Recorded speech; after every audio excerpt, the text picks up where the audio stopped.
ఏం జీవితం ఏమో! బాధలు బతకనివ్వడం లేదు. బాధ్యతలు చావనివ్వడం లేదు. ఇలాంటి బతుకు బతుకుతున్నా. అలాంటి బతుకు ఎవడికి రాకూడదు.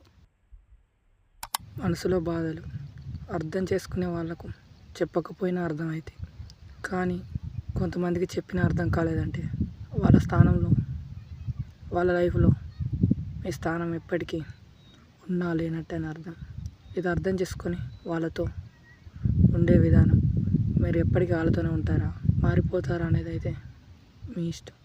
ఇది మీ జీవితం. మీకు నచ్చినట్టు బతికే అర్హత అన్నీ నీ ఇష్టమైన నిర్ణయాలు తీసుకునే అవకాశం నీ చేతిలో ఎప్పటికీ ఉంటుంది. అది ఎదుటి వాళ్ళకు వదిలేస్తావో, నిన్ను నువ్వు సరిదిద్దుకోవడంలో ప్రయత్నిస్తావో నీ ఇష్టం. నేను చేరాల్సిన గమ్యం వేరే, వెళ్తున్న దారి వేరే. ఏ దారిలో వెళ్తున్నానో, ఏమవుతానో కూడా తెలియదు. కానీ నా సక్సెస్ అయ్యేంత వరకు ఎన్ని దారులైనా వేసుకుంటూ వెళ్తాను. ఎంతమందినైనా దాటుకుంటూ వెళ్తాను. నా మీద నాకున్న నమ్మకాన్ని అస్సలు తగ్గిపోదు, అలాగని తీసిపోదు. నా నమ్మకమే నా లక్ష్యం, నా గోల్. రీచ్ అయ్యేంత వరకు అది సంవత్సరం కానీ 10 సంవత్సరాలు కానీ నేను వెళ్తూనే ఉంటా. ఈ లైఫ్ అనే రేసులో నేను గెలుస్తానో లేదో నాకు తెలియదు, కానీ ప్రయత్నించడం మాత్రం ఖచ్చితంగా ఆపను.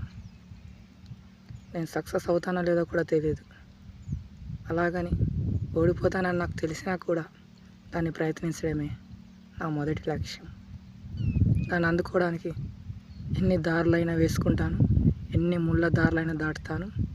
దానికోసం కొత్త బాటలైనా వేసుకుంటూ వెళ్తాను. అది సక్సెస్ చేరేంత వరకు, సక్సెస్ అయిన తర్వాత కూడా దాన్ని కంటిన్యూ చేస్తాను. ఒకవేళ నేను సక్సెస్ కాలేకపోతే 10 మందికి నాలాగా ప్రయత్నించే వాళ్ళకి సపోర్ట్ చేస్తాను. మనం పడేసిన అన్నం తింటుంది కాబట్టి కుక్కను చులకనగా చూస్తారు. అదే సింహాన్ని అది వెంటాడి తింటుంది కాబట్టి దాన్ని చూస్తే అందరు భయపడతారు. అలాగే నీ లైఫ్లో కూడా పరమాన్నాల కోసం ఎదురు చూడకుండా ఉన్న రొట్టె ముక్కైనా నువ్వు సంపాదించి నీ చేతుల కష్టపడింది తింటే నీకంటూ గౌరవం ఉంటుంది. అలాగే పరమాన్నాల కోసం ఆశపడి ఎదుటి వాళ్ళ ముందట చేయి చాపితే ఎప్పటికీ నిన్ను చులకనగానే చూస్తారు. కాబట్టి ఉన్న దాంట్లో సంతోషంగా ఉండడం నేర్చుకోండి. ఊరికి ఎవరికి సక్సెస్ రాదు. ఉన్న ఊరికి కన్న వారికి దూరంగా ఉండి కష్టపడితే మాత్రమే సక్సెస్ వస్తుంది.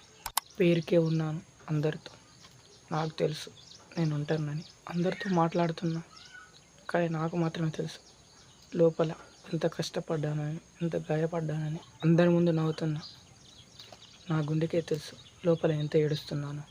ఒక్కటి గుర్తుపెట్టుకో మిత్రమా, నీ ముఖంలో ఫీలింగ్స్ ఎవ్వరికీ అర్థం కాకుండా చూసుకోండి. ఎప్పటికీ ఒక క్వశ్చన్ మార్క్లా ఉంచుకోండి. అలా అయితేనే మీలో ఉన్న వీక్నెస్ని పట్టుకొని మిమ్మల్ని వెనుకకు నెట్టేసే వాళ్ళు కూడా ఉన్నారు ఈ ప్రపంచంలో.